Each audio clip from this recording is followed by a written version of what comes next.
As patients, carers, members of the Philippine Alliance of Patient Organizations, we breathe disease and death every day. It is a struggle on all fronts, physically, mentally, emotionally, spiritually, and financially. It has its disappointments, but also high points, as we encountered kind, healing souls along the way. But just when we thought we had it tough, COVID-19 made our fears bigger and deeper. We cannot afford another disease, nor can we afford to put up a fight on all fronts. This is not our fear alone. Never in the history of mankind that there has been a disease that destroyed and disrupted so many lives and hope all over the world. The COVID-19 vaccine is offering us hope. It is not perfect, but at this moment, it is our best chance to stop living in fear and to start living in hope. This will not work if only a few of us chose to be vaccinated. All of us need to get the vaccine because no one is safe until everyone is safe. Falvo stands solidly with experts and advocates for COVID-19 vaccine. We invite you to join this call of unity as we launch Bakuna Now Na to address the infodemic and help increase vaccines acceptance. Never in our history has there been a more urgent call to stand united. Get vaccinated. So together, we can overcome COVID-19. Bakuna, now na! Bakuna, now na! Bakuna, now na! Bakuna, now na! Bakuna! Now na! Bakuna! Now na! Bakuna Now Na! Bakuna! Now na! Bakuna, now na!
When it comes to how many kids Filipino couples want to have and how many kids they end up having, meron tayong nakikitang pattern.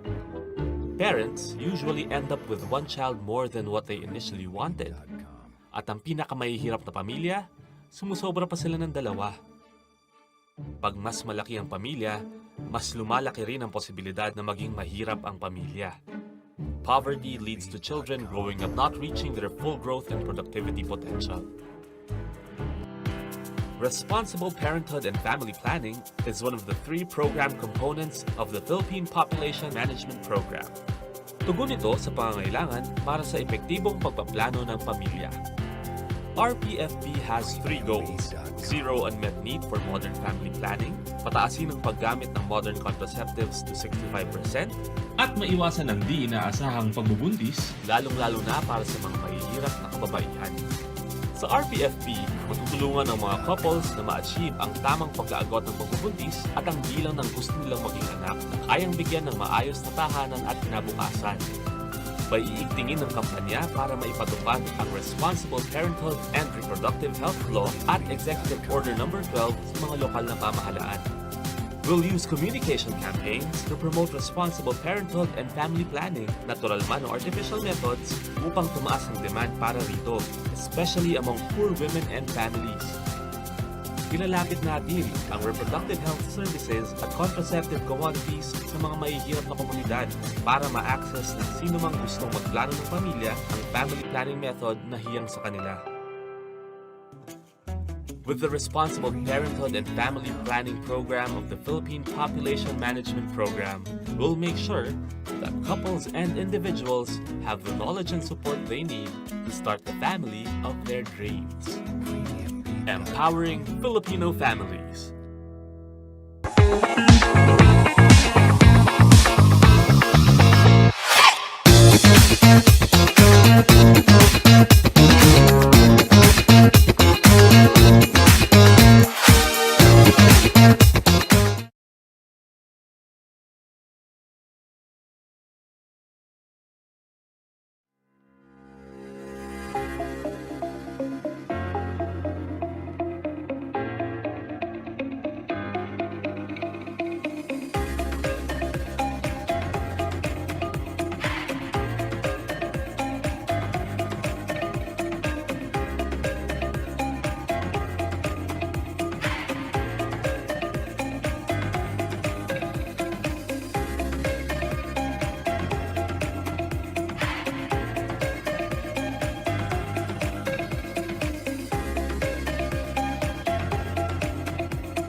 Labanan ng COVID-19, ang kailangan natin ay tama at totoong impormasyon, hindi fake news. Huwag ka agad maniniwala sa nababasa at naririnig. Ang pagkalat ng mga maling paniniwala tungkol sa COVID-19 ay nagdudulot ng panik, takot at maling desisyon. Laging i-double check kung saan nanggaling ang nabasa o narinig. Maging mapanuri at i-share lamang ang tamang impormasyon.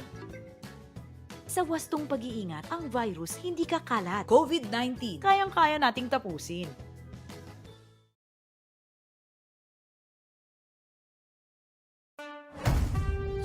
Patuloy pa rin ang laban natin sa COVID-19. And together, we can beat the solusyon. B. Bawal walang mask. I. Isanitize sa mga kamay. Iwas hawak sa mga bagay. D. Kumistansya ng 1 metro. A. Alamin ang totoong impormasyon tungkol sa COVID-19. Protektahan natin ang sarili at mga mahal sa buhay. B-I-D-A. Be the solusyon sa COVID-19.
Welcome po sa inyong lahat, no? Welcome to yet another episode of Alaga Health Live. And this time, iba po ang ating name. For the first time, we'll be calling our show every Saturday, our Alaga Health Check-Up. And of course, it's still going to be the same. Sama-sama pa rin po tayo mag-uusap tungkol sa mga katanungan nyo at hopefully magkaroon tayo ng mga libreng konsultasyon. And today, we are celebrating a wonderful event, particularly the Obesity Prevention Awareness Week. And today, I would love to introduce to you my co-host for the evening. Please welcome to Alaga Health Live's Check-Up, Doc Via Roderos. Good evening, Doc.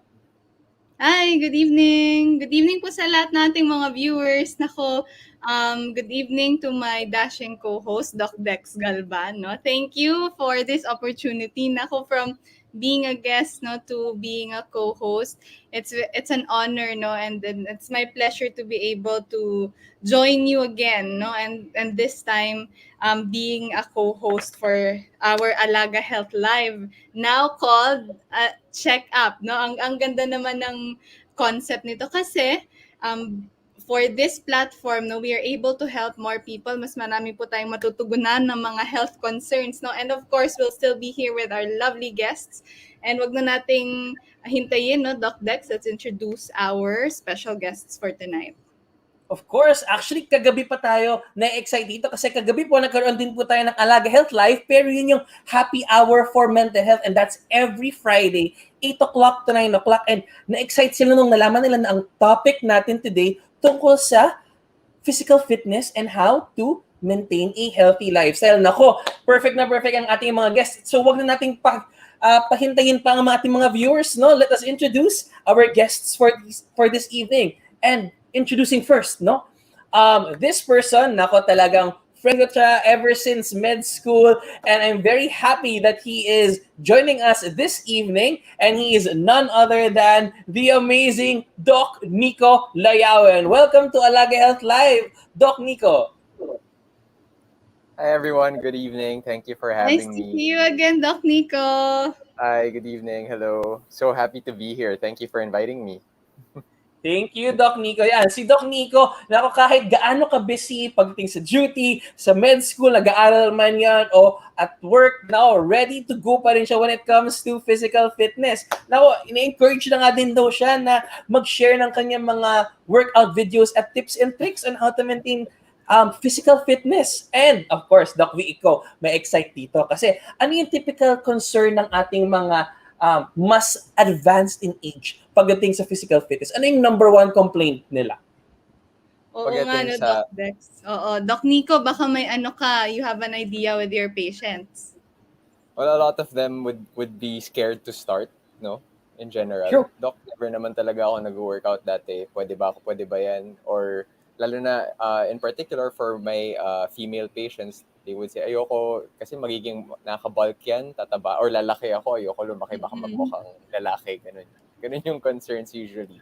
Which I think we can address with our other fellow guest speaker natin. So that's true, kasi ang maganda po dito, Doc Nicco, tama si Doc Nicco, kasi ang guest natin this evening, hindi naman po matatawaran. Isa po siyang fitness coach, isang physical fitness guru, at siya po ay isang finalist of Century Tuna Super Bods. At kung iniisip nyo na, ay nako, for sure, young guest to, Century Tuna Super Bods, and nagkakamali po kayo. She actually won it past the age of 50 years old. And nako, kaya atang tulungan si Ma'am Hidrin Diaz sa kanyang weight training in the future, Kasi talagang she is breaking the boundaries when it comes to the limits na kinakabahan yung mga tao. So let us all welcome back to Alaga Health's programming, the one and only Coach Marissa Falvo. Welcome to the show, ma'am.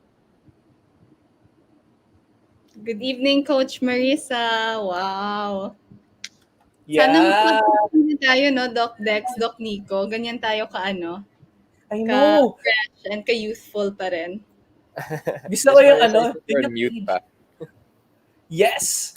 I think nakamute lang si Ma'am Marissa, pero I'm really excited kasi gusto kong umabot sa ganong age na kahit 50s na and older na ako, ready to go pa din at hindi pa rin hirap to move at very, very lively and very young looking, di ba? May magic talaga yung physical fitness and wellness. So, probably just to get things started, maybe we should ask them how this all came about. Paano ba ito nag-umpisa? And we'll get to learn more about that through our startup.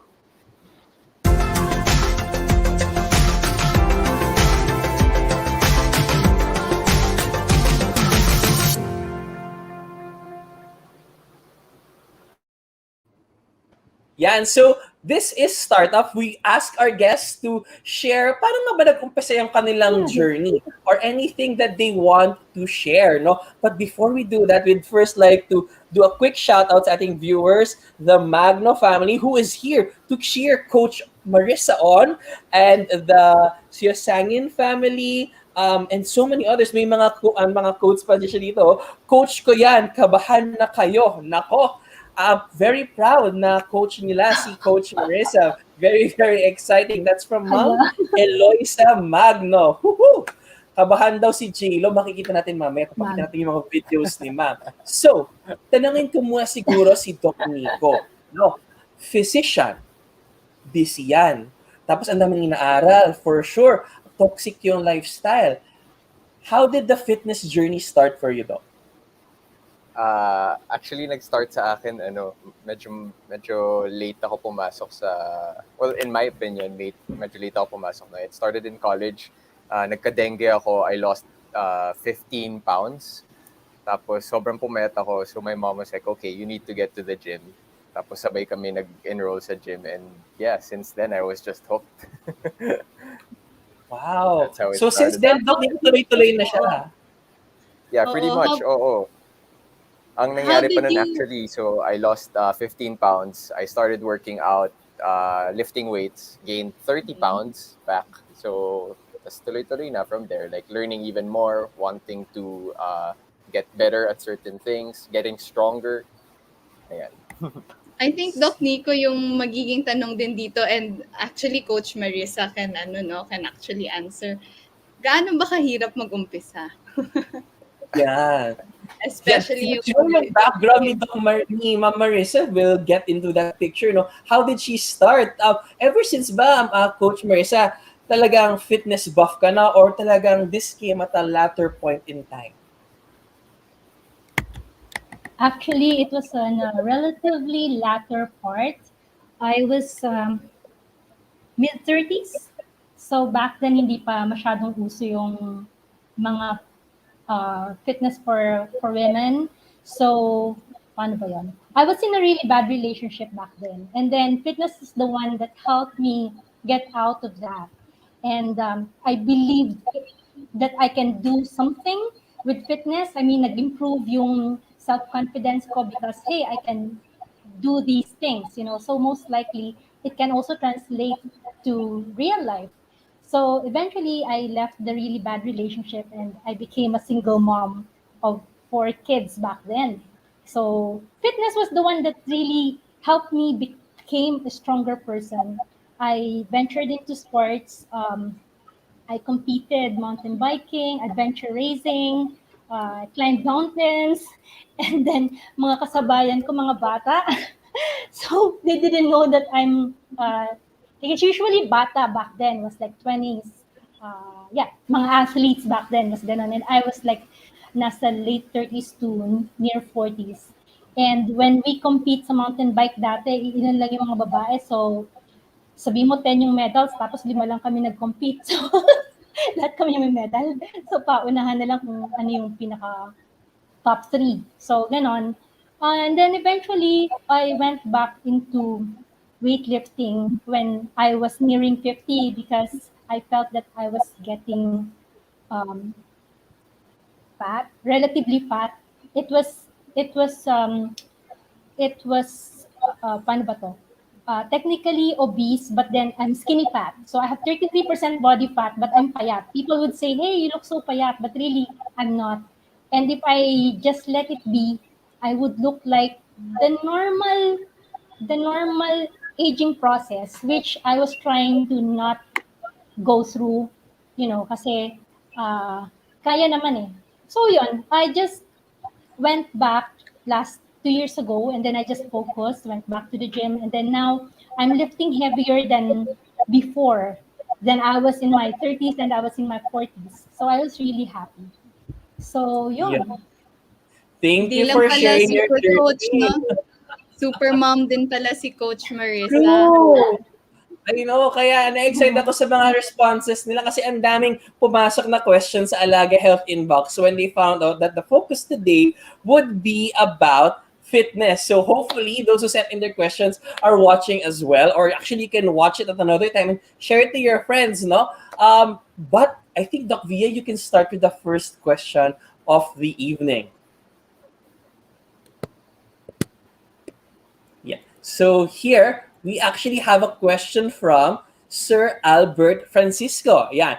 One of the questions from the Alaga Health inbox is from Sir Albert Francisco. Salamat dito. So, sakto yung topic.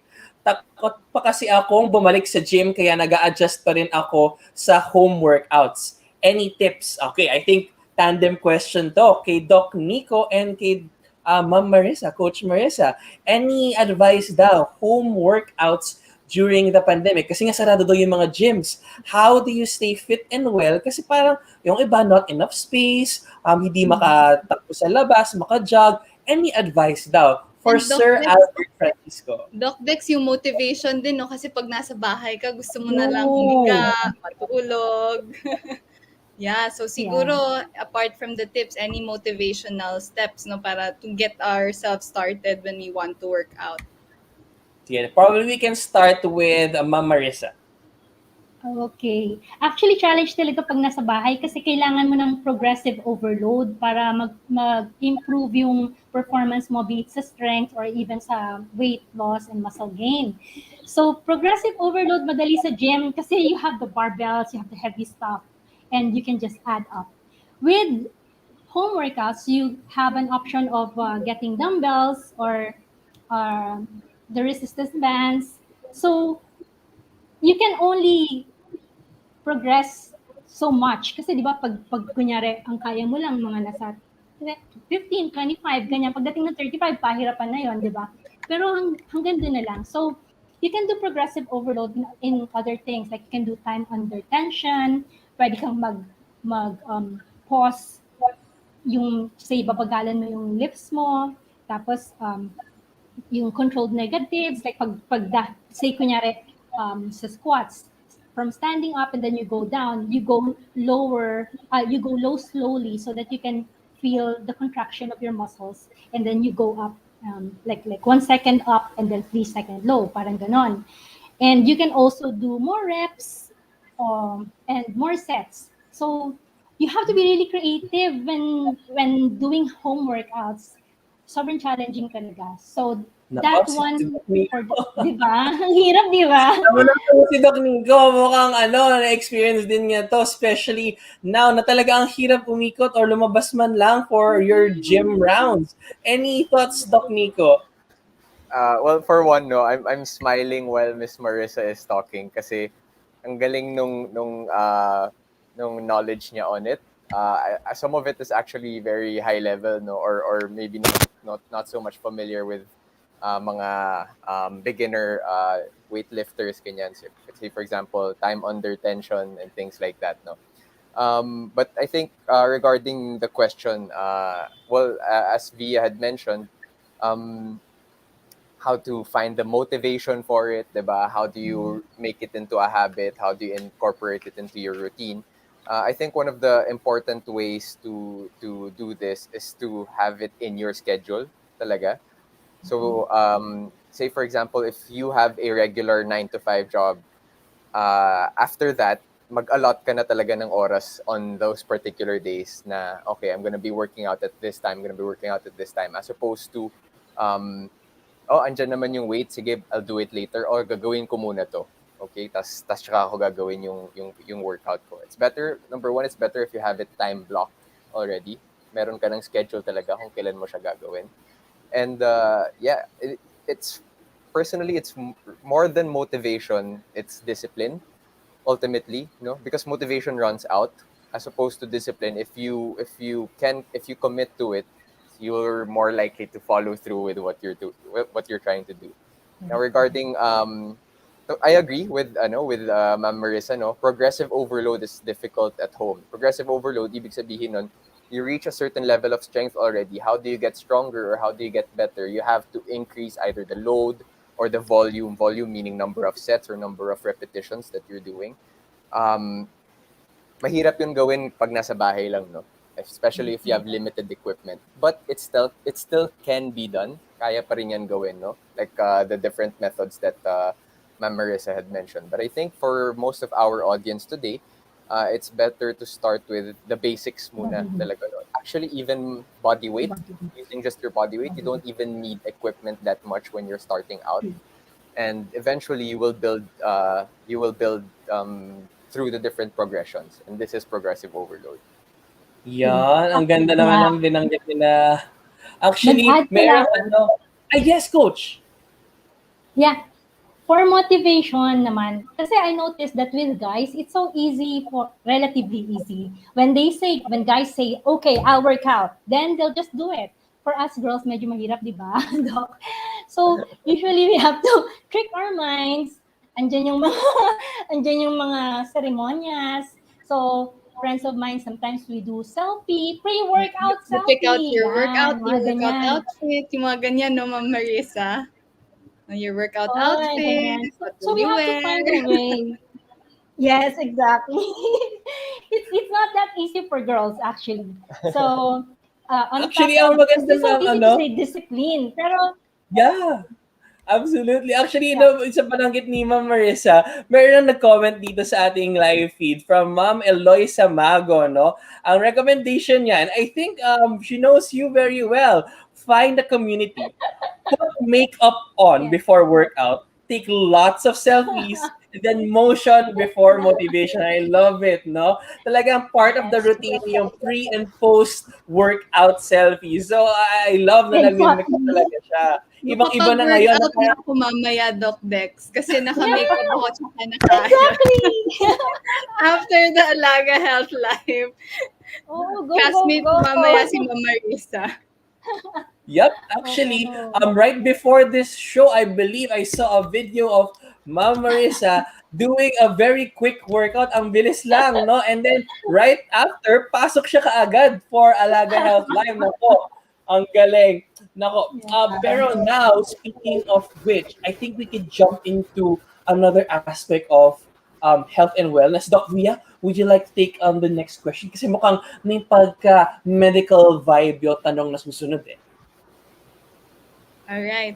Doc Dex, I think it's best if you do it because I'm having technical difficulties on my Sure, end. no problem, Doc. Yeah, go ahead. Yun talaga basta everything is live and, online. But, go ahead, Doc Dex. So much go on. Pero yeah, ito yung tanong kasi from the Alaga Health inbox, no? This one is from ma'am or sir, kasi pwede siyang for both eh. Reggie Geronimo.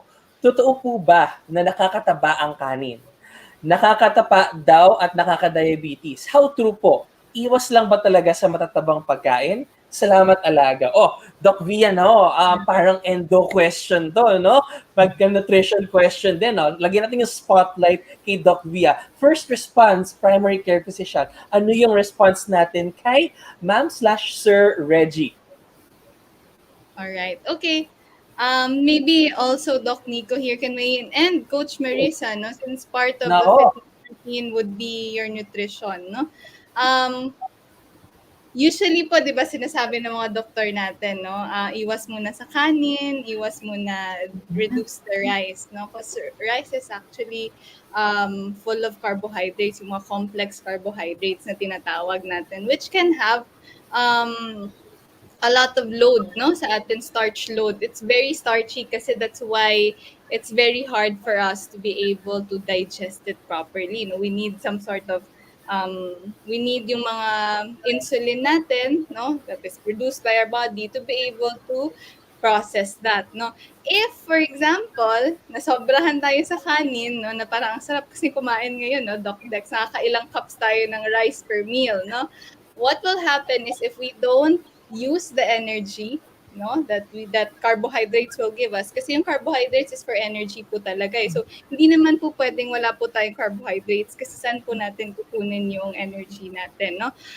But if you don't use that can be easily converted to yung tinatawag nating taba, no?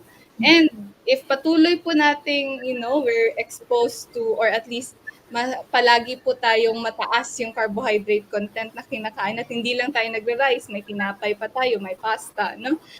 We can have yung tinatawag nating insulin resistance, which is actually one of the risk factors, or at least yung which can predispose us to type 2 diabetes, no? So kaya po, yun po yung process, no, ng pagkakaroon natin ng diabetes, no? Especially yung lifestyle related na diabetes, which is your type 2 diabetes.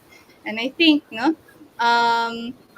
Doc Nicco and Ma'am Marissa, no, maybe you can share us, no, some tips, no, in terms of making or maintaining a healthy weight and eating healthily, especially ngayong pandemic, no, na I think may mga questions tayo about delivery food, no? So how are we able to avoid that, no? Kasi ang sarap pa naman ng delivery food ngayon. But before that, Doc V, I just want to do a quick shout out to our viewers right now. The Oria family, the Baron family, Almirol family, Lodi daw nila si Coach Marissa. Nako, daming fans. By the way, Ma'am, pa-plug natin yung TikTok channel ni Ma'am Marissa. Why? Because she is actually part of TikTok's fitness influencer pool of experts. Nako, ang swerte naman ng Alaga Health sa inyo, ma'am. Kasi meron din comment, Doc Via, I think from one of our viewers from Milo Pernia Almirol. Yan, more carbs may convert to fats if unused, thus leading to more insulin requirements. Nako, nakikinig talaga sila sa discussion natin this evening. So thank you for that, no? And now going back, Ma'am Marissa and Doc Nicco, any thoughts on that? Lalo na yung mga sinasabi na I will cut out the carbs. Hindi na ako kakain ng matatamis, hindi na rin ako kakain ng kanin, pero kakain ako ng sobrang daming karne at sobrang daming other foods.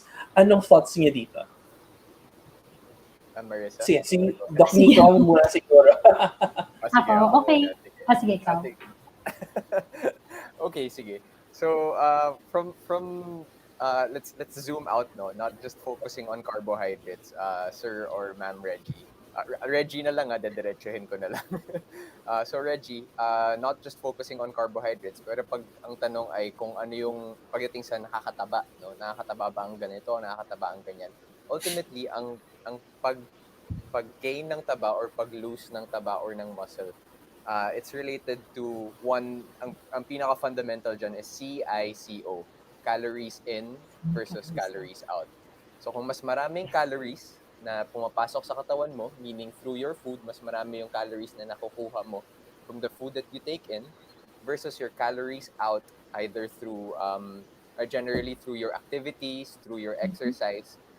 Kung mas mataas yung nakukuha mong calories from eating versus the calories that you burn, tataba tayo. Ultimately, ang net effect niyan, tataba tayo. Versus, if mas mataas yung level mo ng activity, mas mataas yung nababurn mong calories versus the amount that you eat or the calories that you consume, ang net effect niyan, maglo-lose tayo ng weight. Okay? So, hindi lang po kanin ang focus natin dito, it's all of the food that we take in. I'm not going to dive into whether ketogenic ba or ketogenic meaning tatanggalin natin ang carbohydrates. I-advise ba kita na tanggalin ang fat entirely? Nasa question na po, iwas lang ba talaga sa matatabang pagkain? Personally, I am an advocate for a wide variety of foods na tawag dito, omnivorous diet essentially. Okay? I'm not going to debate with anyone here kung meron kayong ethical concerns against eating meat or fish. Hindi po yun ang discussion natin dito. Pero in terms of having a well-rounded diet, eating meat or fish, vegetables, and carbohydrates, as well as fat, which is all of these are needed kasi by our body to function properly. Ang tanong are yung proportions or yung amounts of these foods. Okay? In relation, I think mamaya madiscuss natin when we talk about delivery foods, no? Some of these are very calorie dense. Okay? yung calorie-dense foods, ang liit lang or ang onti lang, pero ang dami nating calories na nakukuha. Doon tayo nayayari. Okay? In relation to your question, nakakataba ba ang kanin at nakaka-diabetes, no? If you are already diabetic, maaari kayong i-advise ng endocrinologist ninyo or ng primary physician ninyo na to lower your intake of certain high sugar foods, no, or high carbohydrate foods, no. Some of these kasi nakakapataas ng blood sugar natin masyado, which isn't ideal if we have this condition. Okay? Pero kung ang tanong ay in general, pag kumakain ba tayo ng kanin ay magkaka-diabetes tayo, hindi po yun yung dapat na pag-isip natin. There's a certain proportion or a certain amount of food in what we eat para ma-avoid it. Okay. Masayang-masaya sa response niya si Milo Almiro. Tama yan. Wide variety of foods is more proper. Nako, agree siya sa'yo. Doc Nicco, anything to add, Coach Marissa, before we have a very quick detour? So, tama actually yung lahat ng natutunan natin sa kindergarten, if you remember the grow, go, and glow foods. So, to add to the information that was given by Doc Nicco, meron kasing 3 important macronutrients ang katawan na intake natin. That is the carbs, fats, and protein. Importante na kompleto yan sa diet natin. And hindi natin dapat tanggalin ang fat kasi yung fat yung nagbibigay sa atin ng solubility para yung mga nutrients pumapasok sa katawan natin. So may certain percentage na kailangan ng fat sa katawan. So we cannot totally take it out. Carbs is very important din kasi yun nga, energy. People though, pinaglalaroan lang nila yung intake ng carbs nila, dependent lalo na sa advanced na nutrition. Kung gusto nila ng medyo heavy yung workout sila, dadamin nila yung carbs nila. Pag medyo resting nila, babawasan nila yung carbs nila. Pero they don't take out carbs totally. Hindi pa pwede yun. So you just, and sometimes they say, hindi ako nagkakanin, hindi ako nagka-carbs. Pero tingnan mo rin yung food nila. They have lots of, in the positive note, they have lots of vegetables in their plate. So that actually has carbs on it. So you really cannot say na you have totally eradicated carbs kasi fruits have carbs. So, you know, the more na, ang maganda lang kasi with say, adding more fruits and vegetable in your diet, mas dense siya, mas marami kang malalagay, tapos feeling mo mabubusog ka with that dami versus like kumain ka ng, say, candy, ang laki-laki ng caloric nutrition nun sa carbs na hindi naman siya talaga makakatulong kasi wala siyang fiber, wala siyang nutrients because it's just plain sugar. So, yeah, you need to balance everything. You have to, so yeah, assignment ninyo, research nyo, macronutrients. So, yeah, medyo ma-advance yung knowledge ninyo sa food. And walang nakakatabang pagkain. Ang nakataba is yung sumobra ka nga sa calories mo, sa nabiburn mo. And yeah, actually, nasasad nga kasi ibang mga tao naman, na feeling naman nila extreme, konting-konti naman sila kumain. Pero hindi pa rin daw sila pumapayat. Bakit daw ganon? They're not taking into consideration na dapat ang volume ng food nila is enough to sustain their weight, height, and their activity. So, say 100, say 120 pounds sila. Pagkatapos, active sila. Tapos, ang calories lang nila is like 900 calories. Hindi kaya yon. So, magtitipid yung katawan. So, mangyayari nun, the body would just keep on keeping the fat. So, hindi sila papayat. So, sabihin lang, bakit konti na nga yung kinakain ko? They have to eat based on what their body needs. So, I think that's a different discussion, but then it's also a good thing to throw out there kasi ang tanong is yung nakakatabang kanin at saka nakakatabang pagkain. So, you need to know what your requirement is and then fuel yourselves accordingly. Yun yung sa akin. Nako, armed and ready talaga. Maganda siguro, Doc Dex, meron tayong isa pang episode, no, with Doc Nicco. And Part 2, yeah. But before we get to that, though, we just have to do a very quick shout out to the Tani family and the Maloles family watching the show right now. But I think since we're about halfway through the show already, maybe it's time for a very quick Alaga Health update.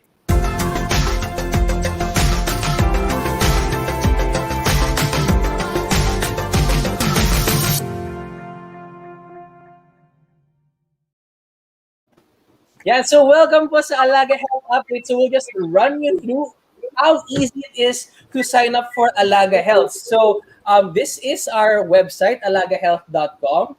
And pagdating niyo po sa website natin, you can just browse through the content. No? You can see all of our partners as well as why we do this and even the services that we provide from your lab tests to telemedicine to clinic appointments. And all of these things can be made accessible to you. All you have to do is go here, no? Pagdating sa website, meron siya mga fun animations for all of you. You just click here sa top right corner, just click sign up, and it's going to be very, very fast because lilipat lang kayo sa ibang page and you just have to select one of three things, no? And this one will be based kung ano yung iyong type of patient, kung anong klase ka. If you are a patient, if you're a health professional, or if you are probably a clinic admin owner, no? So, this is going to transfer you to another website just so that you can see, no? I think nagkaroon tayo ng konting internet delay problem. Pero let's just go to that again, no? But I want to highlight that you can actually download the platform already on Google Play for Android users and will be made available very, very soon in our App Store, an Apple App Store. Yeah, no? So we're very, very excited to have you with us. Nagkakaroon siguro siya ng konting delay, but maybe we can get back to that in just a bit, no? Probably some internet connectivity delays. But since we're already here, no, I'll take this time to plug na din the very, very hotly watched page ni Coach Marissa, and that would be this one, no? On TikTok, you can actually follow her, PinayFitness.ph, no? Very, very exciting. And of course, no, you can actually go to her webpage as well.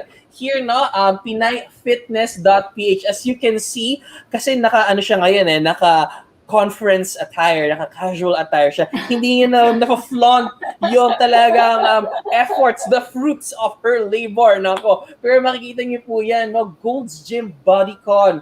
Tapos, siya, of course, a super bod as well. So, a lot of tips and tricks for all of the viewers here.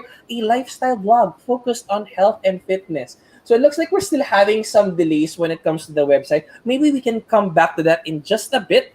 But for now, that would be all for Alaga Health Update. Maybe we can go back to the questions first. So I'll read the next question and maybe Doc Via, Doc Nicco, and even Coach Marissa can let us know more about the responses. So here's the next question from Paul Cortez. No? Hello, Alaga Health.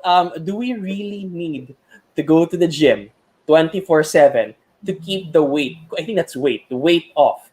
I have never been a gym buff, but I want to get into it. I'm 45, by the way. Nako, ang authority atang magsasalita dito ay si Coach Marissa, no? Dispelling the age myth pagdating sa health and fitness. So, any thoughts, Coach Marissa? Actually, you don't need to go to the gym to keep the weight off. Like what Doc Nick was saying, it's calories in, calories out. And going to the gym just strengthens your machine, so to speak.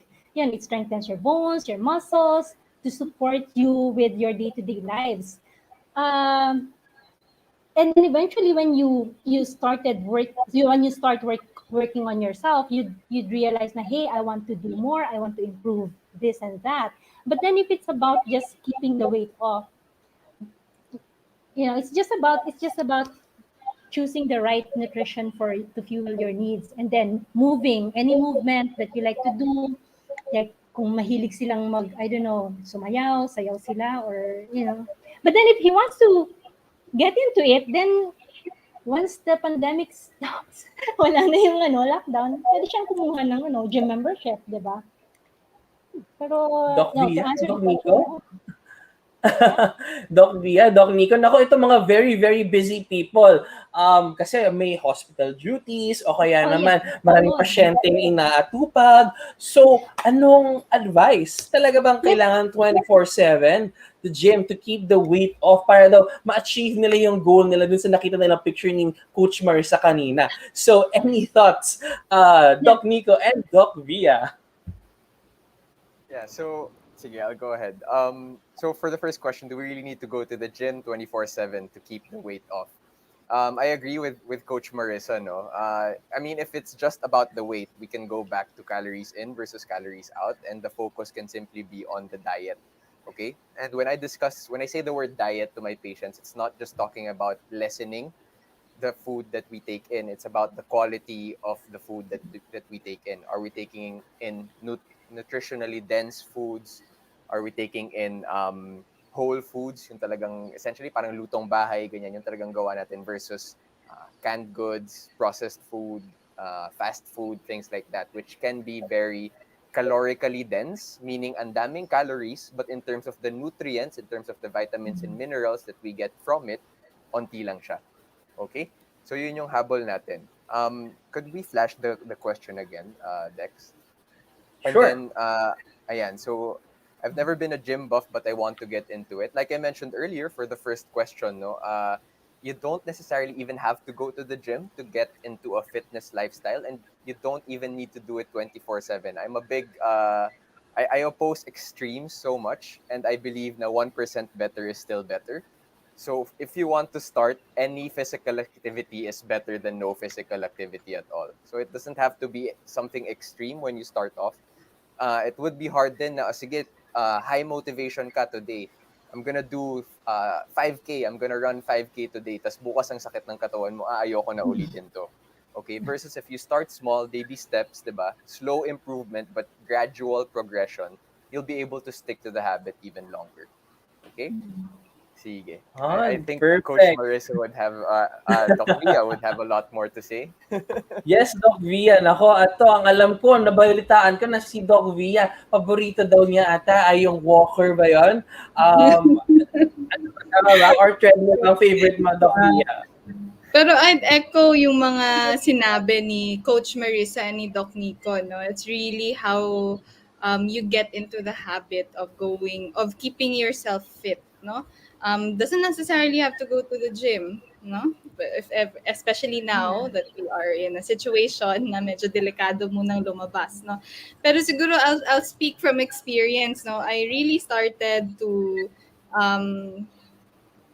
monitor or at least keep a healthier lifestyle because of my condition. No? I have PCOS. So yun, nag-start po akong mag-reduce and I started to become more active by doing 10 minutes of exercise a day. And I did it until such time na I can finish 10 minutes easily and then I can increase the duration of my workouts to 15 minutes. No, simple steps po, baby steps will take you there. No, will get you a long way talaga when it comes to fitness. You don't have to really you don't have to overexert yourself at the get-go, no? Kasi baka you might end up hurting yourself also. Also listen to your body. Kunyari, nag-workout kayo tapos hindi nyo kayang sumakit yung katawan nyo, no? And then pinilit nyo pong mag-workout ulit. Baka po you'd get injured while you're doing your routine, which may do more harm po than good, no? And of course, no, Coach Marissa and Doc Nicco, tips are always there, no? Actually, we're already thinking of having a part 2 for this, no? Kasi there are a lot talaga of concerns when it Ang daming comes to tanong, yeah. Oh, Actually, especially ngayon na pandemic, no? Yeah. Actually, ang dami ko nga natutunan even kay Coach Marissa at kay Doc Nicco. And probably after this, kasi I'm demotivated or parang ayoko mag-exercise na, pero parang mapipilitan nata ako mamaya after this. Actually, a lot of them have a lot of questions. So, ang ganda dito, they're already game to answer. Si Coach Marissa, yes, Coach Marissa. Yeah. I'll add something. Kasi it's not, if you notice how long can you stay in the gym and work out, that's sustainable, like an hour, 2 at most. So ilang percent lang yan of your day. That's like, I don't know, 1%. Diba? That was calculated, I don't know, 1% of your day is a workout or something. But then again, the one that really burns is what they call the NEAT, non-exercise activity thermogenesis. I was gonna say that. Is yung mga ginagawa mo na hindi ka nag-exercise. Yes. So, anything that you do, kaya, like, kami dito ni Hubby sa bahay, nako, when he's calling someone, sobrang, syempre, you can't go out. What do? You nag-face siya habang nasa phone call kasi wala siyang magawa, di ba? You need to like improve on that walk. So, non-exercise activity, thermogenesis. And that is like, yun yung mga, may nakalagay, teka, merong humarang sa screen ko, sorry. So yeah, that's why yung mga housewives sa bahay, di ba, when they do their paglalaba, paglilinis, pag-iistis sa banyo and everything, pagod na pagod sila, pawis na pawis sila. So that's all good because that's their non-exercise activity thermogenesis. Now, they just have to work on their nutrition para balance lahat yung calories in, calories out nila. So, that way, they don't need to go to the gym to be healthy, to get that weight that they want. Alam niyo, Dex, alam niyo sa second episode, baka hindi niyo na ako kailangan. It seems like Coach Marissa is reading my mind.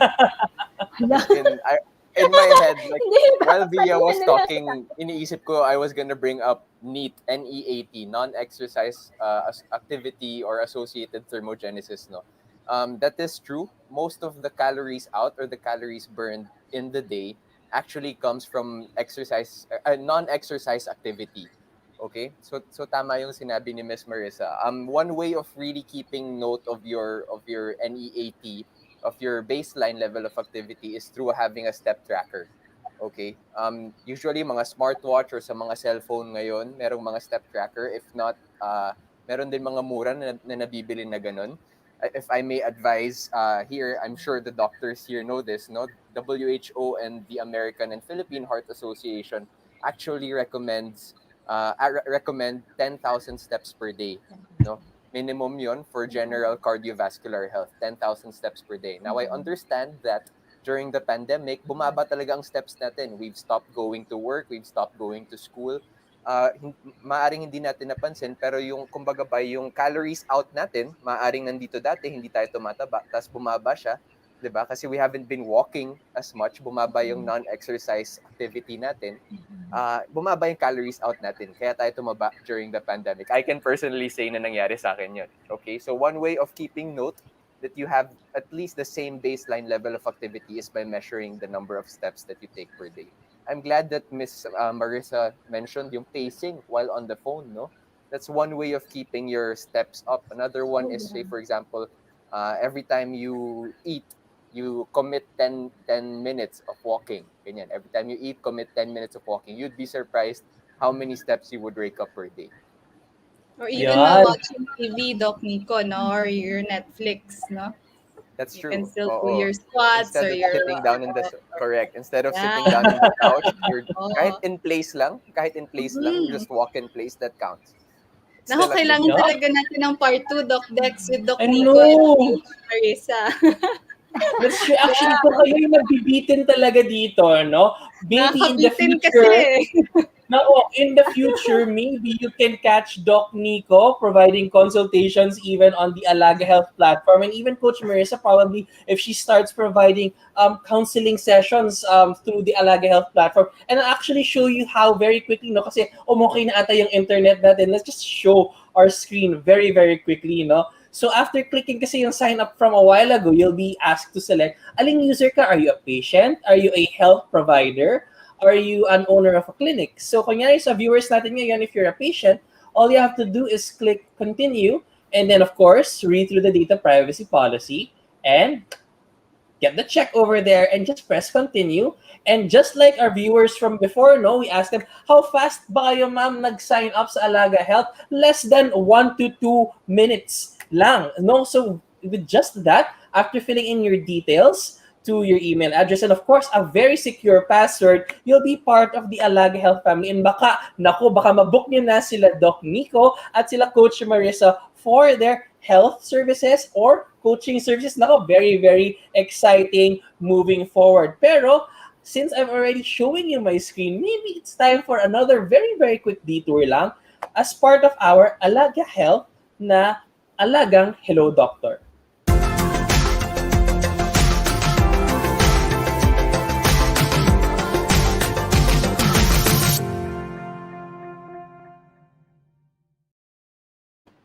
Yan. So, welcome to Alagang Hello Doctor. And this is a segment in partnership with our collaborative partner in all of this, hellodoctor.com.ph. They are actually the Philippine-based branch of the Hello Health Group that is present in over 9 countries. And we're very fortunate that out of all the health companies in the Philippines, they chose to partner up with Alaga Health. And I'll tell you why they're such an amazing partner. For example, our article for the week is common misconceptions about obesity. Yan, very important for Obesity Prevention Awareness Week, no?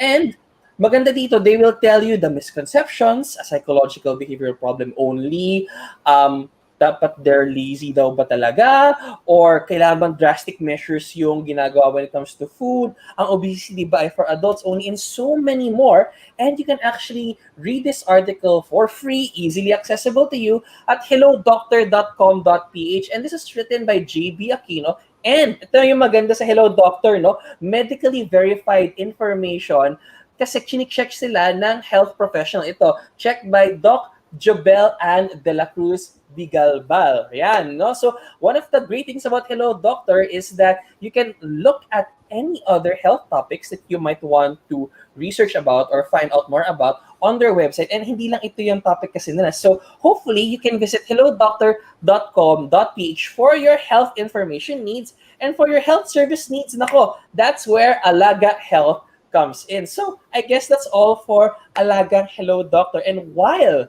we still have a few minutes to go, let's try to squeeze in a couple more questions, no? Ito, very quick one. From Sir Dominic Ferrer, and I think Doc Via can take this one very quickly. May mga tabain ba talagang tao? Yung iba kasi ang bilis nilang pumayat kung gusto, yung iba naman kahit magdamag na mag-workout at diet, wala pa rin. Nako, any thoughts on this, Doc Via? And hello nga pala to the Corpus Rodriguez family and the Villanueva family for watching. Yan, so Doc Via, any thoughts? Actually, that's a very good question. Na minsan, before, no, nagtataka din ako, am I just tabain normally? Magbilis lang talaga ba akong tumaba? Or there are people who, no matter how much they eat, no, kahit anong kain nila, hindi sila tumataba, no? And siguro, kanina dun sa backstage, no, ang narinig ko kanina ni si Doc Nicco was talking about rates of metabolism or your metabolic rate, or how fast do you really, do you, kumbaga, tinutunaw natin yung mga kinakain natin, no? And I think later, no, Doc Nicco is able to share that very, very quickly, no? But, that will all go or will all boil down to how fast do we really digest, how do we really process yung mga pagkain na nandyan, nasa nasa katawan natin, no? We really vary. There's a really varied basal metabolic rate, although may mga ranges that would actually be parang reference na ranges for that, no? And again, no, we would go back again to yung sinabi ni Doc Nicco tsaka ni Coach Marissa regarding the food that you eat, the quality of the food that you eat, the amount that you eat, no? And not just the particular type of food, no? That will all boil down kasi more than the basal metabolic rate, that will all actually boil down to how much you eat, what are the kinds of food that you eat, no? And your activity, no? Especially minding yung sinasabi nila kanina na calories in and calories out. Maybe Doc Nicco, no, can actually share, no, yung sinabi niya sa atin kanina regarding your rates of metabolism, no? Doc Nicco, maybe you can just share very briefly, or Ma'am Marissa later can add on. Okay, so we're gonna get a tiny bit sciencey here. In a 2021 study by Herman Poncer et al., titled "Daily Energy Expenditure Throughout the Human Life Course." I shared it to sila Dex. You can easily access this article, no. But essentially, what they found here is that it's not true that our metabolism starts decreasing like past the age or prime age daw ng 20s or 30s, ganyan. Usually kasi ang naririnig natin by age 40 or so, nagsa-start na bumagal rather ang metabolism natin, or even 30s.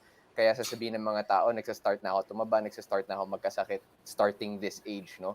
But what they found actually is that the process is delayed actually until the age of 60, no? 60 years old, dun pa actually nagsa-start mag-dip slowly ang metabolism natin. Okay? That means na with from age 0 to 60, we're basically in control talaga. Lahat ng nangyayari pagdating sa body weight natin, kaya natin siya maapektuhan as intensively. Maybe past the age of 60, kailangan mas kailanganan siya ng effort, no? But essentially up till the age of 60, our metabolism pretty much stays constant. Okay? So hindi totoo yung porke nag-hit na ako ng age 40 or so, may excuse na ako na tumaba na ako kasi 40 na ako, tumaba na ako kasi 50 na ako eh. It's really more of our lifestyle at that before that and at that point in life, no? Yan. Thank you very much for that, Doc Nicco. No? True. Coach Marissa. By Coach Marissa. No, because I was going through the different decades in life, o diba?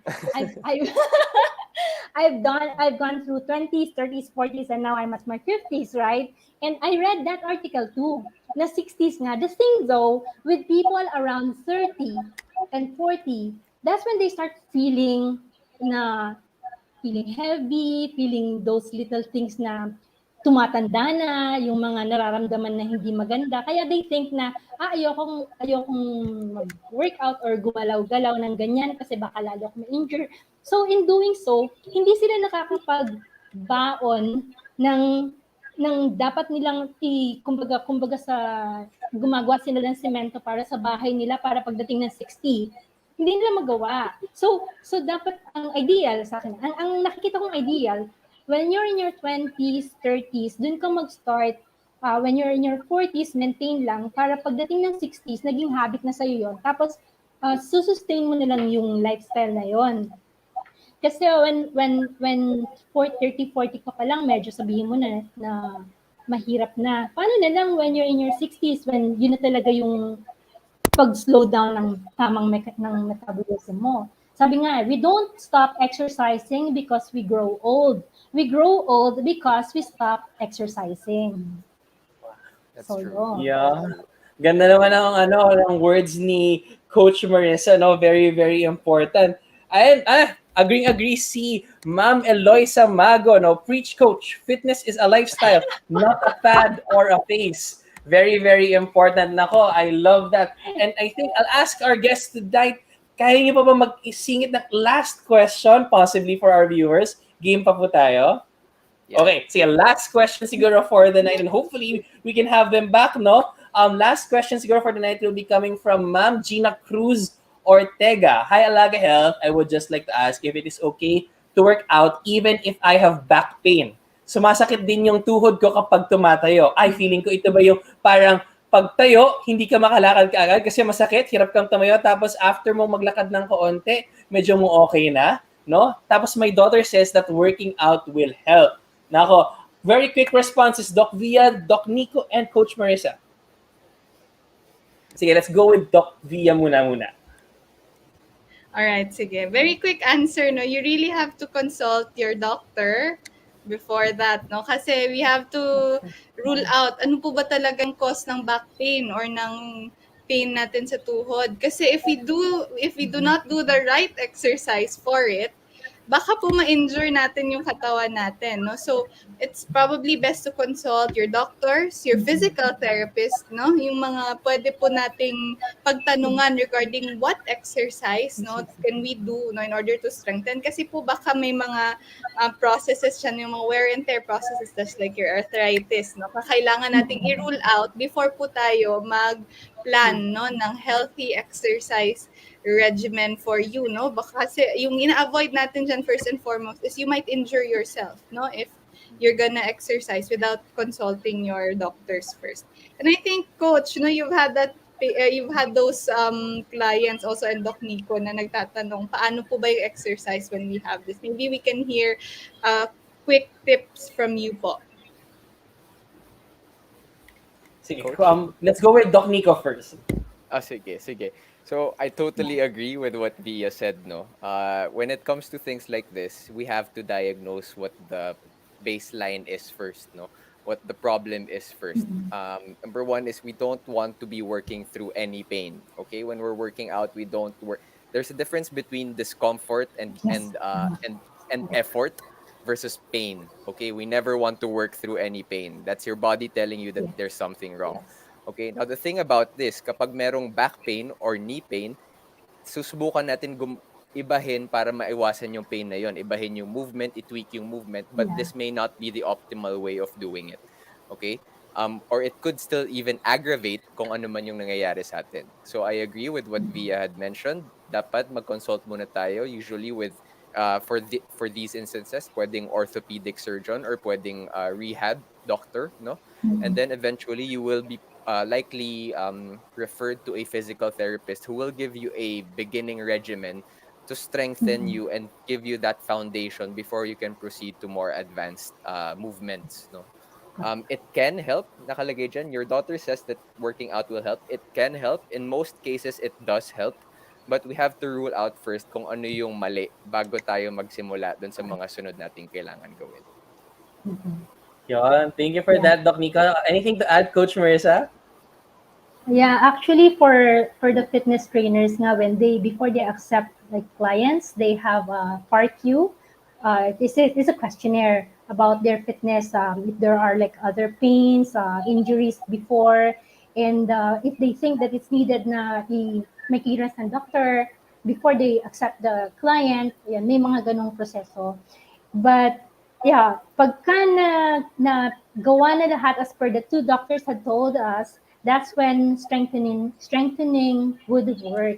Usually pagka back, yung problema nun yung core. Kasi ako, I actually had an injury with an ankle, that's my ankle na umakyat din sa back pain ko. Tapos it's been there, but then it's just there. But every time I work out, strengthen my back, nawawala naman siya. So, yan, knowing na it's like caused by something from the past and just have to strengthen it and also my core, nakakatulong siya. Pero yun, it has to be checked with the doctor first. That's right. That's right. That's why for your health services needs, no, you can check out Alaga Health. Hopefully you can register alagahealth.com and maybe talagang mabook nyo si Doc Nicco at si Coach Marissa in the very near future. And before we go to our last segment, a very quick shout out to the Erispe family with a special message for Doc Via. She is watching all the way from Rotterdam, yan, out of the Philippines. So we have viewers from abroad. So thank you for that. No, we're very, very happy that you're watching Alaga Health Check Up. Okay, so with that being said, nako, little bit of overtime na tayo, pero we're very happy that our guests are here. And if ever, it's time for the wrap up.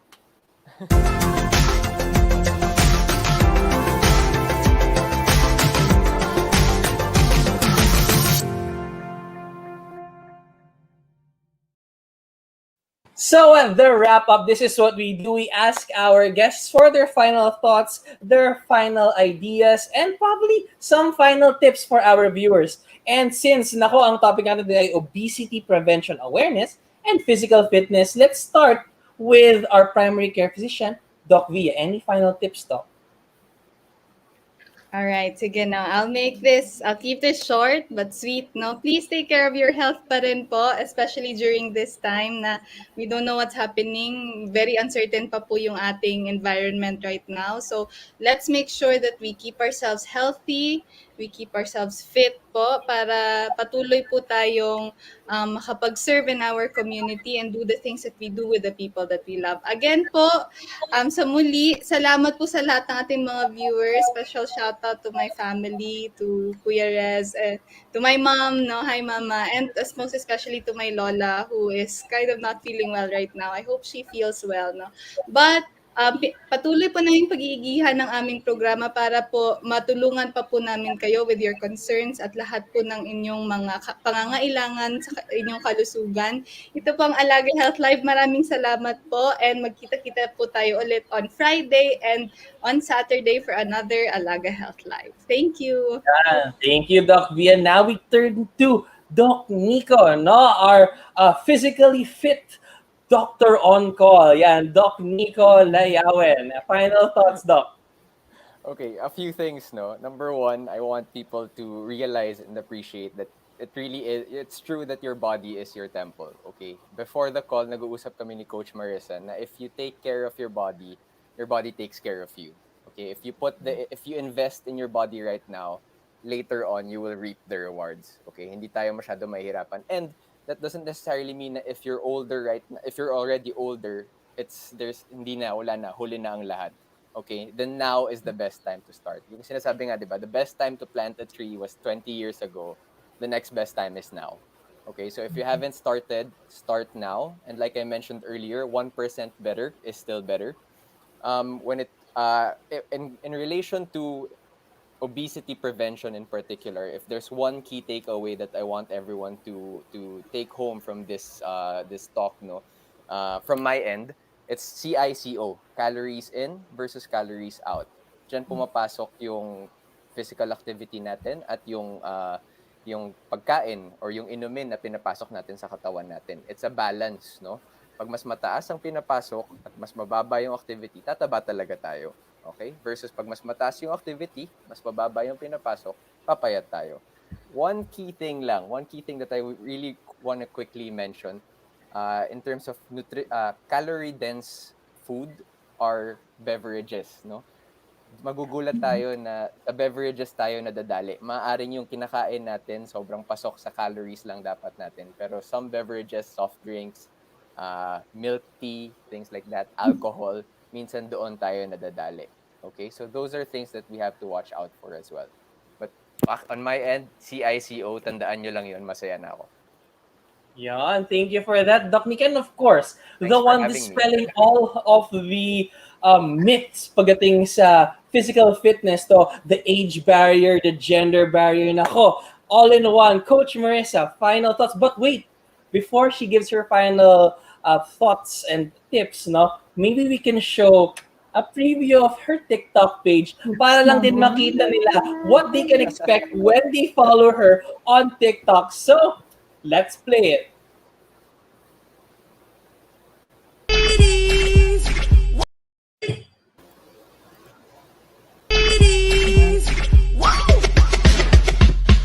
I like to get to know ya, so I can show ya. Put a hurtin' on ya, like I told ya. Give me all your numbers so I can phone ya. See my hips, big hips, so chai. See my butts and my lips don't try. Lost a few pounds in my waist, oh yeah. It's the kind of beat that go rock, ta, ta. You know, Nikki, you're the cookie. I know what you do. 16, independent, I ain't so. Yon naman, sobrang intense, no? Not just a mom of four, but also a grandmommy. Nako naman. Talaga, ang age is just a number. So now that we have invited them to see your TikTok page, and of course, as a TikTok influencer, very important yon to have your final thoughts on the show. Coach Marissa. Yeah, fitness is ageless. Hindi porke, like, you can start being fit even at 10 years old, 20, 30, 40, 50 onwards. And fitness is self-love. You need to work on your fitness for yourself first so that you can give love to others, your family. You can support your family more if you work on yourself first. So, yeah, we just have to find a movement that we love doing and we keep on doing it. And then you go to the next level after a while, and then you'd be surprised the journey can bring you like to the moon. Yeah, and there you have it. Thank you very much, Doc Nicco, Doc Marissa, Doc V, and I are very, very happy to have you on the program this evening. At nako, we went a little bit over time, but we're very, very thankful to have you all still here on Alaga Health Live Check-Up. At makikita-kita po ulit tayo next Friday and of course next Saturday for Happy Hour for Mental Health, and of course Alaga Health Check-Up Friday, Saturday, 8 o'clock to 9 o'clock p.m. At muli, ako po si Doc Dexter Galban na nagpapaalalang alagaan ng kalusugan para mas umunlad ang ating bayan. See you all next week. Bye! Good evening! Thank you. Bye-bye.